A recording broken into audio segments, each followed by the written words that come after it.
Makasih ganteng dan cantik yang udah klik video ini. Semoga kalian bisa membanggakan kedua orang tuamu. Assalamualaikum warahmatullahi wabarakatuh. Halo halo halo. Balik lagi bersama aku ya, Kakang Ngafit. Pada video ini aku akan bahas tentang prediksi UTBK 2020 tahap 2 atau gelombang 2 gitu ya, berdasarkan FR UTBK 2020. Simak sampai habis.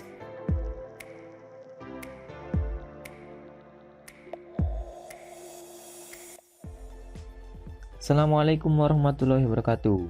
Pada video ini aku akan bahas tentang soal yang lagi hot gitu ya, berdasarkan FR gelombang kedua hari kedua dan ketiga, yaitu ada soal tentang simbol-simbol yang aneh gitu ya. Sekarang coba aku bahas soalnya. Oke, kita mulai. Oke, sekarang coba kita kerjakan dari yang nomor pertama. Jika X segitiga Y sama dengan sekian-sekian dan X segitiga Y sama dengan sekian-sekian, terserah aku ya bacanya apa ya, yang penting beda gitu ya. Maka nilai dari 3 segitiga dalam kurung 2 segitiga 1 adalah gitu ya. Oke, coba kita tulis. Udah aku tebelin ya sesuai request kalian pensilnya ya. 3 segitiga dalam kurung 2 segitiga 1. Nah, ingat dulu pas SD ada materi bilangan cacah yang dikerjakan dulu yang dalam kurung dulu ya. Oke, jadi sekarang kita fokus ke yang di dalam kurung dulu, yang ini. Oke, 2 segitiga 1 sama dengan, nah sekarang kita lihat yang ini nih. Di situ kan ada X segitiga Y itu sama dengan 2 pangkat XY gitu ya. Berarti kalau di sini 2 pangkat, kalau misal di sini X, di sini Y gitu ya, berarti kan 2 pangkat 2 dikali 1 gitu ya, sehingga sama dengan 2 pangkat 2 sama dengan 4 gitu ya. Nah berarti ini bisa kita tulis menjadi 3 segitiga, kurungnya bisa kita ganti menjadi 4 gitu ya, 3 segitiga 4. Sekarang kita lihat yang ini nih, sama-sama segitiga gitu ya. Itu kan di situ ada X segitiga Y sama dengan X pangkat Y dikurangi Y pangkat X gitu ya. Kalau misal ini X, ini Y, X pangkat Y berarti 3 pangkat 4 dikurangi Y pangkat X berarti 4 pangkat 3 gitu ya. 3 pangkat 4 itu 81 dikurangi 4 pangkat 3 itu 64. 81 kurangi 64 itu berapa? 17 gitu ya, sehingga jawabannya yang D. Oke, lanjut sekarang soal yang nomor 2 ya. Untuk semua bilangan X dan Y didefinisikan, itu tuh lambang apa tuh, kayak kurang dari lebih dari lah. Aku kasih nama apa ya, aku kasih nama di dalam baju gitu aja gitu ya. XY di dalam baju itu aku tulis ulang aja, XY di dalam baju itu sama dengan X plus Y kuadrat gitu ya. Maka nilai dari 43 di dalam baju, tapi bajunya ada 2 gitu ya, berarti bajunya ada 2. Nah terus gimana kalau ada 2 bajunya? Panas berarti. Nggak jelas. Oke, nggak apa-apa, garing. Nah sekarang kita kerjakan aja dulu 43 di dalam baju 1 gitu ya. Nanti kan kalau 4-nya X, 3-nya Y, berarti kan 4 ditambah 3 kuadrat gitu ya. Berarti 4 ditambah 9 sama dengan 13. Jadi 43 dalam satu baju itu 13 gitu ya. Nah sekarang kalau bajunya ada bajunya lagi gimana gitu ya, berarti tinggal kita masukkan hasil ini ke dalam rumus yang ini lagi gitu ya. Oke, nah berarti 13 kita masukkan ke baju sekali lagi gitu, karena bajunya ada 2 gitu ya. Berarti kalau 13 sama dengan 1 ditambah 3 kuadrat, berarti 1 ditambah 9 sama dengan 10. Sebenarnya yang E gampang kan ya. Ya, lanjut sekarang soal yang nomor 3. Untuk setiap x, ekspresi x at gitu ya didefinisikan sebagai ax plus a, di mana a adalah bilangan konstan. Berapakah nilai dari 2 at? Yang ditanya itu 2 at. Nah, jadi nanti apakah ini bisa terjawab gitu ya? Kalau bisa terjawab berarti pernyataan tersebut cukup. Kalau nggak terjawab berarti pernyataan tersebut nggak cukup. Sekarang kita coba cek dari pernyataan yang pertama. Nah, tes. 3 at sama dengan 2 gitu ya di pernyataan pertama. 3 at sama dengan 2. Padahal rumusnya x at itu didefinisikan sebagai ax plus a. X at sama dengan ax plus a. Berarti kalau 3 at sesuai pernyataan 1 ya, 3 at itu sama dengan A3 plus A gitu ya. Nah, A3 plus A itu sama dengan 4A.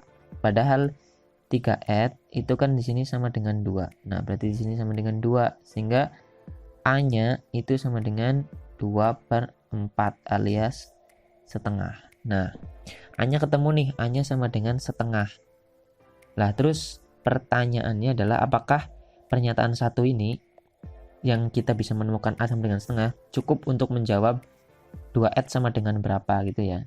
Coba kita cek. Maka berdasarkan pernyataan pertama 2 at sama dengan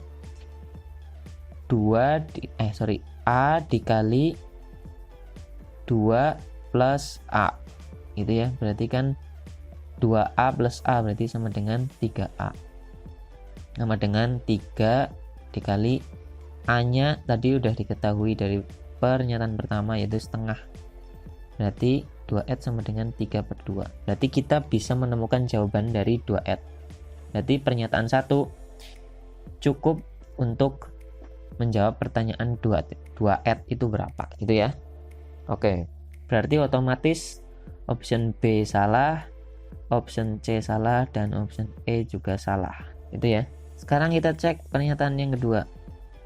Di situ ada 5 at sama dengan 3. Nah, berarti 5 at sama dengan A5 plus A sama dengan berarti 6A.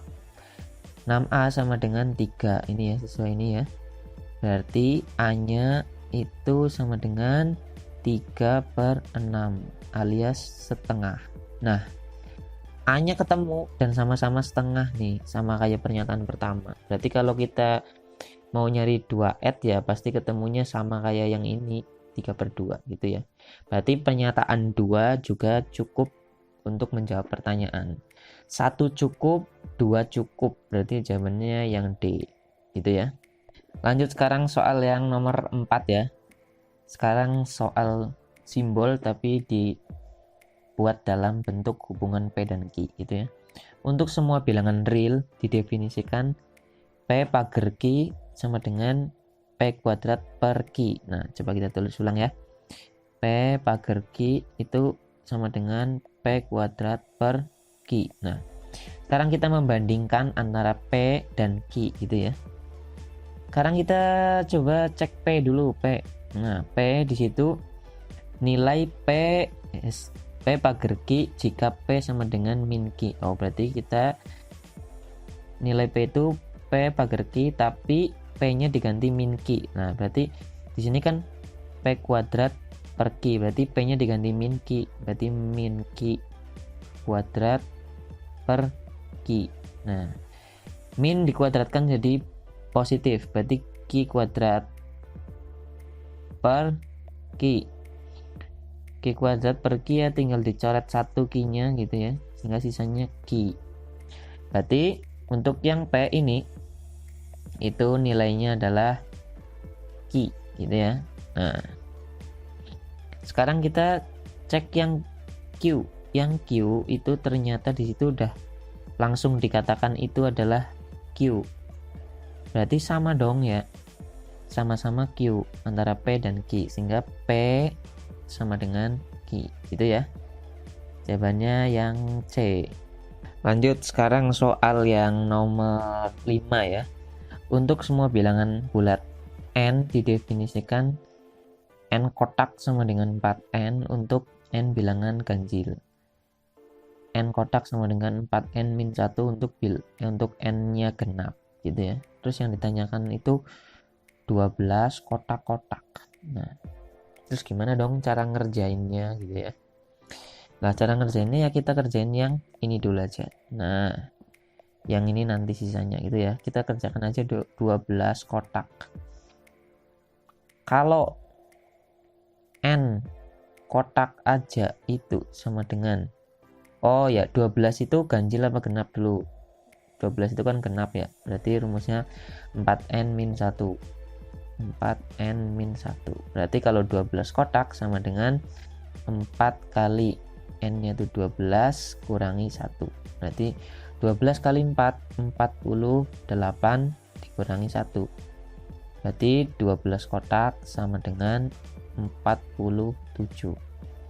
Ini baru 12 kotak, padahal yang ditanyakan itu kan 12 kotak-kotak gitu ya. Nah, kalau 12 kotaknya ini diganti menjadi angka 47, nah sesuai hasil ini ya tadi ya, berarti kan menjadi 47 kotak yang ditanyakan. Nah, kalau 47 kotak berarti 47 itu ganjil apa genap? Nah, ganjil kan ya, berarti rumusnya n kotak sama dengan 4n aja. Nah, berarti 47 kotak berarti 4 dikali n-nya 47. Berarti 47 kali 4 sama dengan 7 kali 4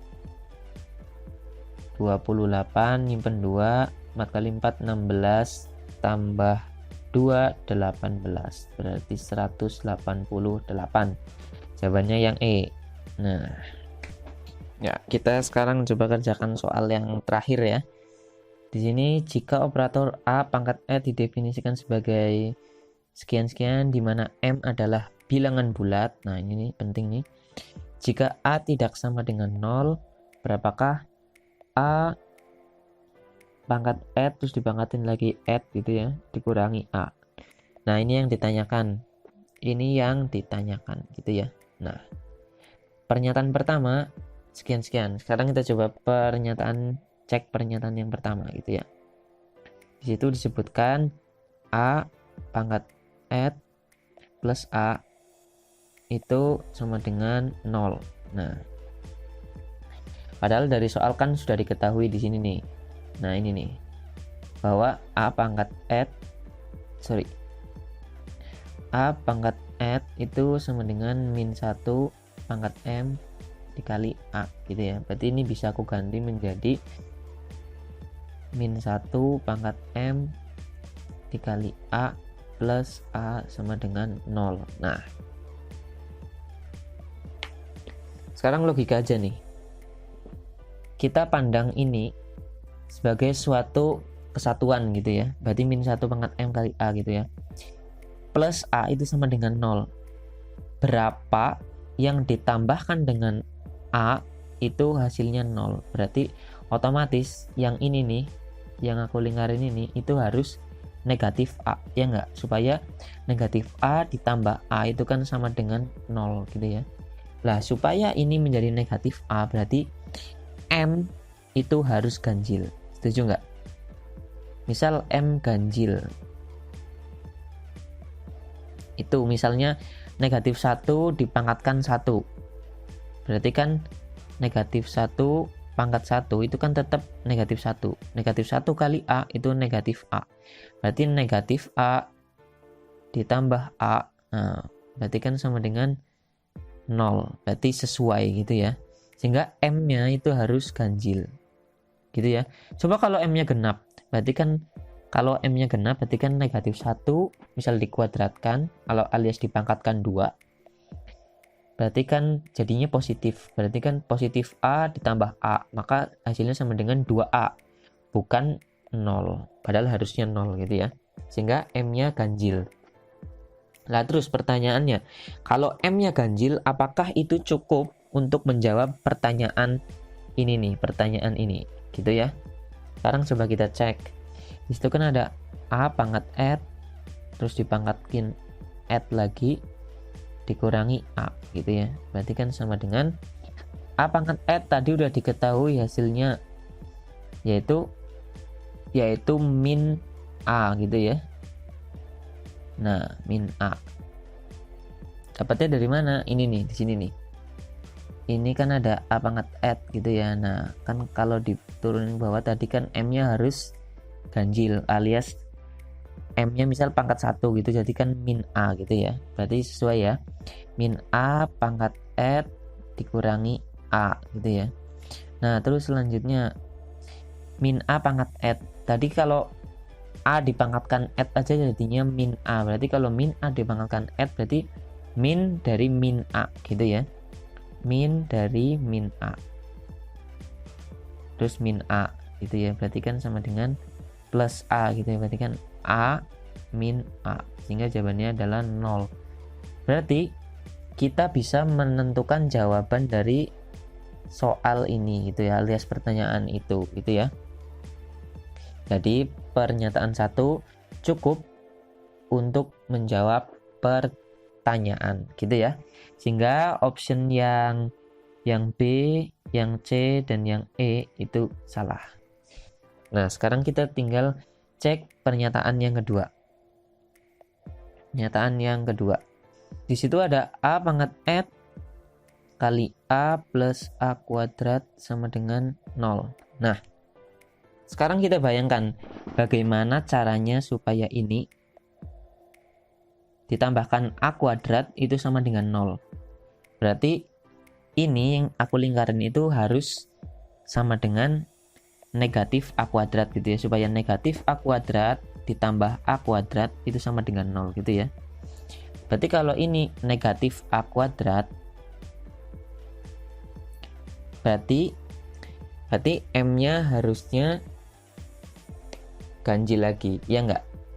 Ya kan, karena min 1 pangkat M dikalikan A terus dikalikan A lagi plus A kuadrat, ini pangkat M ya, itu sama dengan 0. Berarti kalau M-nya ganjil itu kan berarti kan tetap min 1 kali A itu kan berarti min A kuadrat, ya enggak? Min A kuadrat ditambah A kuadrat sama dengan 0. Berarti M-nya harus ganjil lagi gitu ya. Nah, ini poinnya. Terus, apakah itu cukup untuk menjawab pertanyaan ini gitu ya? Pertanyaan yang ini nih. Nah, sekarang kita cek. Nah, kalau M-nya ganjil berarti ujung-ujungnya sama kayak ini dong ya tadi ya. Kan kita sama-sama kan menguji apakah pertanyaan ini bisa terjawab atau enggak gitu ya. A pangkat add lagi dikurangi A. Kalau M-nya ganjil berarti kan tetap negatif A gitu ya. Terus pangkat add lagi dikurangi A. Ini ya. Kemudian negatif dikali negatif A dikurangi A gitu. Berarti kan A kurangi A sama dengan 0. Jadi kita bisa tahu bahwa pertanyaan tersebut menghasilkan 0. Jadi pernyataan 2 juga cukup. Gitu ya. Nah, sehingga jawaban yang paling tepat adalah yang D.